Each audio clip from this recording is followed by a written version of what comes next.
Another comic book haul, guys. All right, No Visible Scars. I'm Bill. This is some really good big boy books here. Got a couple months back from antique shop, pawn shop that I frequent over the last number of years. Got really friendly with the owner, Fred, and they're pretty much only by what do you call it?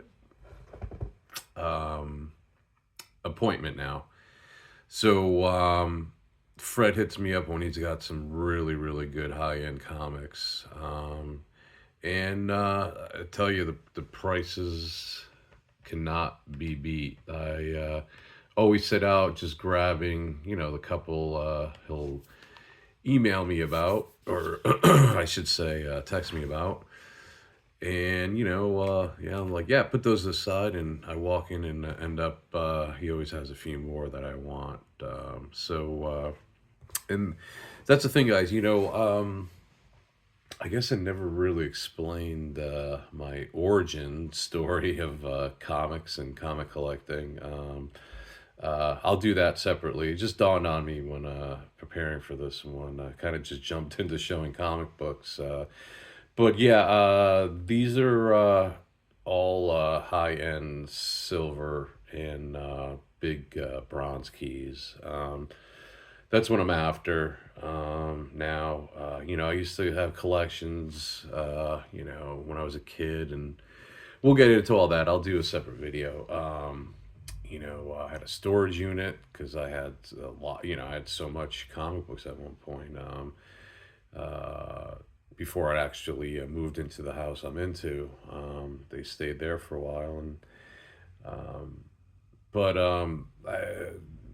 watching a lot of the YouTube channels, I see guys around my age, in their 50s, early to mid 50s, and they're collecting runs. I was just like, wow. To each their own. Don't get me wrong, but I mean, I and I said it as a kid too. I was just like, oh, I'll read those down the line. I'm like, down the lines now, and nobody's reading. It's hard to read, especially responsibilities as you get older. So people are like, I see people at the flea markets. They'll buy these books, and they're like, it was only $1, and blah blah blah. I'm like, yeah, but you got so much. I mean, again, everybody collects differently, but I just it kind of drives me crazy that these guys and gals, mainly guys in my age range, it's just like, I'm gonna put together a complete run of Justice League or Transformers. I'm like, why? Why now? I mean, get the big books. That's what you want. I mean, but hey, anyway, just a little pet peeve. It's not anything I despise or anything. I just, well, I'll address it. I'll address it when I get to my origin story. Anyway, let's go. Let's get to this. All right, first up, I've been really actively been getting going after big Batman keys that I could afford. And lo and behold, I found from Fred this one here. Moving in a little bit closer. There we go. This is Batman 139. Probably like 2.5, 3.0, maybe a 3.5 with a clean and press. Not a high, not super high grade. There is some water damage here. You could probably, yeah, you could see it right there. But anyway, all right. So yeah, this is the introduction of Batgirl, which is Betty Kane, who was the niece of Kathy Kane, which was the first Batwoman. you know. And this is Batgirl. The issue here is from 1961, by the way. Um, the thing about this Batgirl here is she was a really total flop. It didn't work out. She wasn't in the comic very long. Wasn't popular at all. Um, so, and then Betty was kind of just modeling after her aunt. You know, she made her own costume and gadgets and, to fight crime. I mean, she really didn't have any experience to be doing so, I guess, So anyway, yeah, this is still a bigger key. Even lower grade copies start at 200, $300. So I got this one for 200. Not a super low grade, but decent grade. Price was right, and it's still a big key. It's still a big key. It's a first Batgirl. Not Barbara Gordon, which was introduced later on, and Detective 359. That was like what 1967. So man, 6 years later. All right, so on to the next one. We got whoop. That sucked. Captain Marvel, #1. Excuse me, guys. I got a cold. I'm battling here. Actually, the first time I ever owned this book. Yeah, I mean, the heat is way off on this book. It's crashed, but it's a #1. It's Captain Marvel. He was a big deal, we all know about the death of Captain Marvel later on.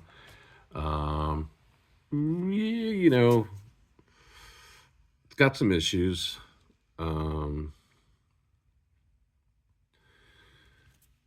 Just show it off here for a minute. I don't know, presents well. So, what I pay for this? It was $20. I mean, a Captain Marvel #1 for $20. Come on, I'm not gonna. Why not? Like I said, I never owned it, so now I do. So for $20, it was well worth it. I mean, that's really what they're going for in this condition, So yeah, happy they picked that up. That was cool.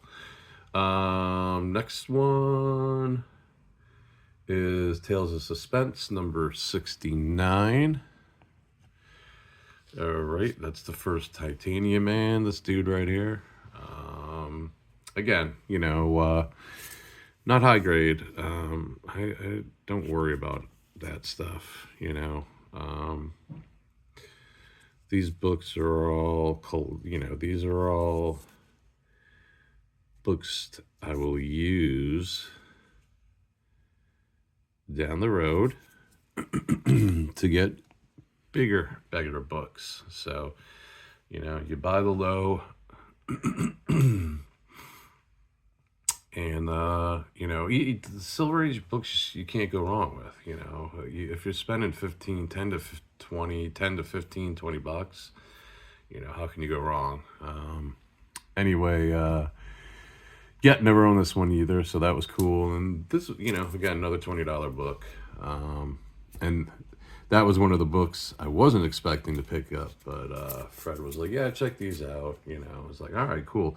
Same with the Captain Marvel. I didn't even think I was intended to buy that, but it was there. I'd say this is a huge bronze. Well, this is the first series for this character. His first appearance is bigger, but still, this is still a big Bronze Age book, and first solo series, and bang. Ghost Rider #1. Yeah, this is one I was really after. That and the cake, the Batgirl, Betty Kane book. Let's see, take a look. It's got, it's got issues, but I mean, we all know how much these are going for. I mean, it's all over the board. This is probably like a 2.0, maybe 2.5. Maybe a little better than that. 3 on a good day. It is missing the chip there. Back is good. These clear boards are cool.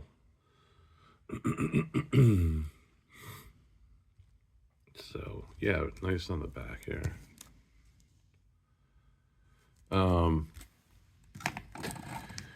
You know, pricing this book out and been eyeballing and wanting it for a minute. I mean, even copies like lower grade copies like this one, $500 to $800. That's crazy. So, I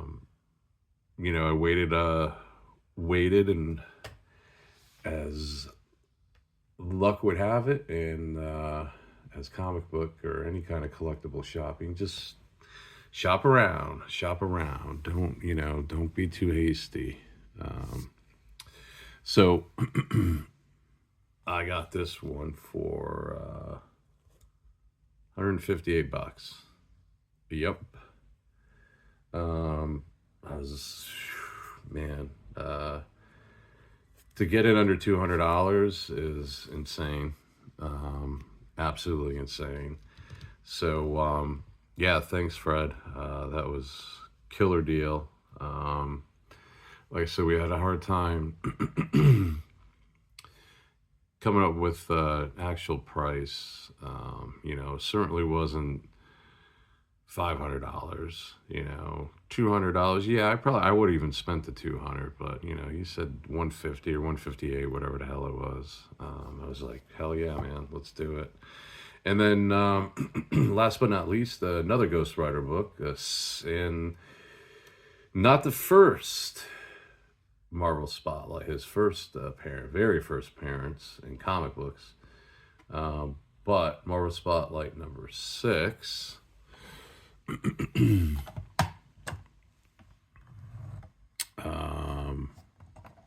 Just get this off the stand here. Whoop.